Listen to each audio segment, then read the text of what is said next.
Yo guys, what is going on? Welcome back to another preview. Of course, you know what video this is. Judging by the hat that I'm wearing and judging by this peculiar, if that's even the right word to use, Forever England is what it says. It is an England badge on there.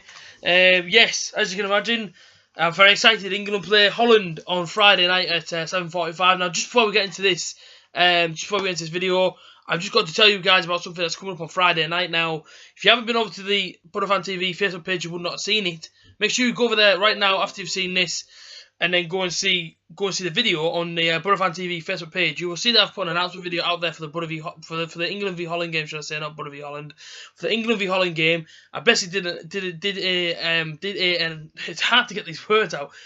Basically, did a announcement video. Telling you guys what is coming up on Friday on Butterfan TV. Now, I ain't going to tell you what's coming up Friday night on Butterfan TV. You have to go over to the Facebook page and watch the video. Then you will see. Like I say, it's on there. Just scroll down, you'll see me sat there with the Butterfan TV sort of thing behind me. And yeah, you'll see exactly what I'm on about. But yeah, be there. That's all I'm going to say. That's it. So yeah, that's it. But yeah, like I say, we will get into this now. Apart from all the dings that are going on, people just Instagram me all the time.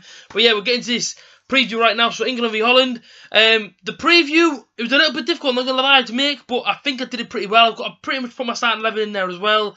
Discussed a bit of history on Holland, a bit of history on England, and obviously everyone's last 5 games like normal. So I'm going to go through it now to you. So the manager, I didn't know this until I researched it, is actually Ronald Koeman. He is, of course, ex-Southampton manager and the ex-Everton manager of the Premier League. He now coaches, I think he's from Holland, so what an honour it is for him to be coaching the national team of the place where he's from, Ronald Koeman. They have founded this football team back in 1889, so they've been around an awful long time.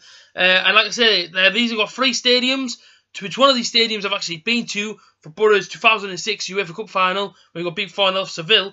But that's not the point. The point is I've been to one of these stadiums. So the first one is Johan Cruyff's Arena. That's one of the stadiums. And then they got the D-Cup. That's another one. And then the Philips Stadion. That's actually how it's spelled, Stadion. That's actually PSV Stadium, and actually I had the pleasure of going there with my father and actually watching Borough get beat 4-0. But that wasn't the point. Me and my dad had a great time at the UEFA Cup final. Drove for 2 days from Belgium to Holland to watch us get beat 4-0. Yeah, I mean, you know what I mean? The things you do for MFC, but it's not the point. The point is, that's the 3 stadiums to play at. That's the manager, Ronald Koeman. Now, obviously nicknames, they get called the Flying Dutchman is one of the names. And then I say there was another name, but it's in Dutch and I couldn't understand what it said. So I'm going to get into the background now of obviously Holland or Netherlands, however you want to look at them. But let me get into it now. So obviously this is quite interesting to me actually. So I'm going to have to look down once I get my words out, I'm going to have to look down my notes to pretty much get this on to you guys. So the Dutch hold the record for the most. Wow, the Dutch hold the record. This is so bad because I don't know how I've spelt this, but right, let's go again. The Dutch hold the Dutch hold the record for playing the most World Cups without ever winning a tournament.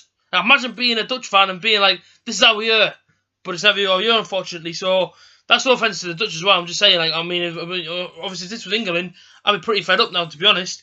So yeah, like I said, they finished twice in 1970. Well, no, should I say, yeah. So let me get my head round this, because this is what I wrote down off Wikipedia. Yeah. So the Dutch hold the record for obviously playing the most World Cups without winning it. Like I say, they finished second in the 1974, the 1978, and the 2010 World Cups. But they have won the Euros once, and that was back in 1988. So it's been a bit of a long time since they actually won any sort of silverware as a country. And I'm sure at the World Cup, obviously Holland's going to want to put things right. And I actually rate Holland as a team. I really like Holland as a team. Now, I was supposed to be going to this game Friday night with a friend of mine. Unfortunately, I fell through, but I would have loved to have gone to this. I would have loved to go into this game because I'm a big Holland fan. Now, don't get me wrong, I'm not saying I support Holland. I just like the players that play for them. I like the way Holland play the football.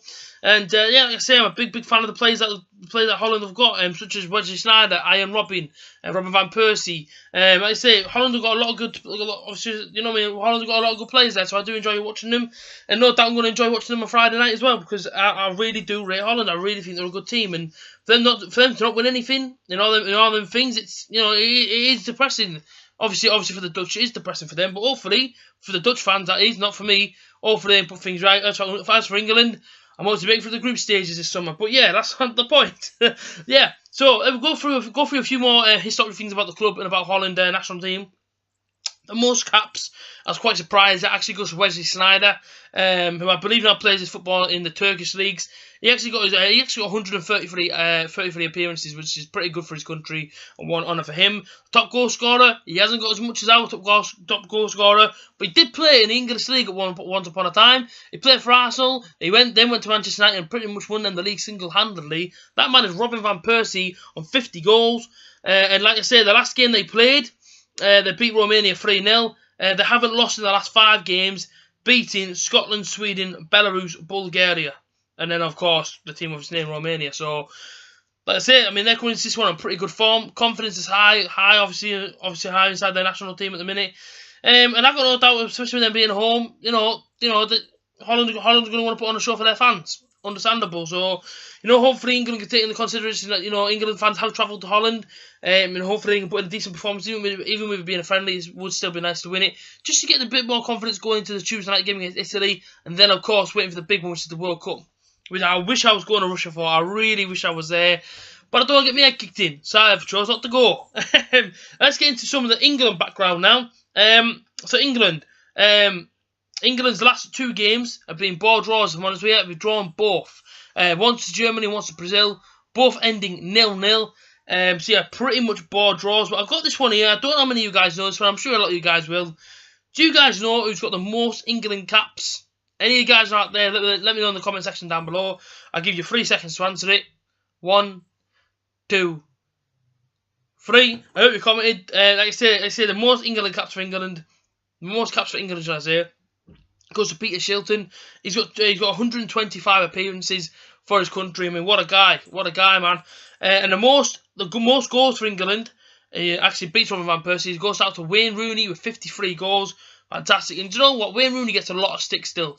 Wayne Rooney, you know what I mean? And I'm a really big fan of Wayne Rooney, man. I am a really, really big fan of his, and I really wish that he was still part of our national team, because I know that guy got a lot of stick, but listen, man, he's England's top goal scorer. Do you know what I mean? He must be doing something right. So I am gutted that he doesn't play for England no more. But obviously that's his own choice. But I am gutted as a fan, because I'm a big fan of Wayne Rooney. I really am. But England are also unbeaten, a bit like Holland are. England are unbeaten in their last 7, which is fantastic going into this friendly.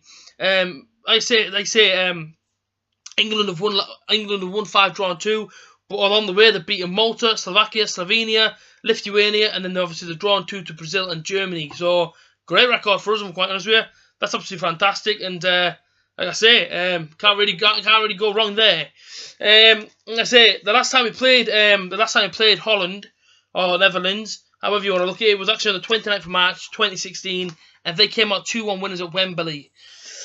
Yeah, hopefully that doesn't happen again. Hopefully for the travelling England fans, that doesn't happen again. I'll run you through my 11 that I want to see. Now, this is just my own opinion. I've gone for a diamond in the midfield. So my formation, I'm going to play either 4-4-2, but it's a 4-4-2 with a diamond in the middle of it. So any of you guys that play FIFA, you know exactly what I mean. Diamond wide, that is. So any of you guys that play FIFA out there, you know exactly what I'm talking about. In goal, I've gone for Jack Butland. I was going to put in Nick Pope, because I think Nick Pope's had so far for Burnley. And obviously, a lot of fans didn't rate him, but you know what I mean. He's doing his job because Tommy Hinton's been out injured. He's doing a job, but I thought to myself, Jack Butland, he's a good player in a bad team, in my opinion. He deserves to get a start, just give him that little bit of confidence. And like I say, if his confidence is low, I would start Nick Pope. I know a lot of people like Joe Hart, but he hasn't really had the best of seasons for me. I don't think he should be our number 1. That's my opinion. Listen, I love Joe Hart as well, but he's having a great season, and this really is what's best for England. In my opinion, Nick Pope or Jack Butland is what's best for England at the minute, goalkeeper-wise. My back 4, I've gone for Kyle Walker as right back, John Stones and Alfie Mawson. Alfie Mawson from Swansea, another player I'm a big fan of. And left back, Danny Rose. For me, solid back 4 there. Should be able to cope with anything that Holland had to throw. Was the only defender that I've really got to worry about is John Stones. He's a player that I really, in my own head, I don't fully rate, but obviously, you know what I mean. Obviously, Harry Maguire, I don't think he's ready for England. I don't think he's ready to play for us yet. I know it might sound daft, but I don't know, man. I feel like he's only there because that's won the league. My own opinion. No offense to any sort of team I call out here, but yeah, Harry Maguire, when I watch him for England, I don't know, just something about it, I just think, nah, it's a bit dodgy for me, it's a bit dodgy, a bit of a dodgy defender in my opinion. So that means now that the four in the midfield into that diamond formation, we're going to go with Jack Wilshere as pretty much my CDM. On the right hand side, going to be Raheem Sterling, just for his pace, what a season's having at Manchester City as well, scoring the goals, fantastic season for him so far. On the left of midfield, we're going to go for Jesse Lingard. Like I say, he doesn't really get his starts at Manchester United at the minute, but again, he's a player I really, really rate. And again, Jesse Lingard's got pace, he's got skill, he can shoot, he can score. Why not put him in? Inside my cam position, it's going to be Dele Alli. I love this guy, Dele Alli. What a player Dele Alli is. Seriously, man, what a player he is. He's got to start. And up top, I've gone for Jamie Vardy, and I've gone for Marcus Rashford. For me, it's a strong team. I actually looked at the England squad. It isn't really a strong squad in terms of selection of. England don't really have that many. Really don't have that many attacking options. Really, only 4 strikers. England have a ton of midfielders, but like I say, that's probably the best I could come up with, to be honest with you. Like I say, if you got your own start 11, let me know down in the comment section down below. All you guys that commented on my last video, I'll get straight to your comments. And literally, as soon as I put this video out, I will reply to every single one of your comments. Like I say, thank you for all the support recently. 908 subscribers now. We're so close to 1,000, man. It's so real, and I just can't say thank you enough. I hope you guys have enjoyed this preview. This has been the England v Netherlands, or Netherlands v England, or Holland v England, or England v Holland preview. Listen, thank you so much for joining me tonight. And yeah, like I say, I really want to get this out today. Don't get me wrong, I'm extremely busy today, but you legends come first in my opinion, and I had to get this video out for you guys. This has been the preview. I hope you guys have enjoyed it. And bring on Friday. Go and check out the Facebook video on Brother Fan TV to check out what I'm doing on Friday. Yeah? Good. Up the England!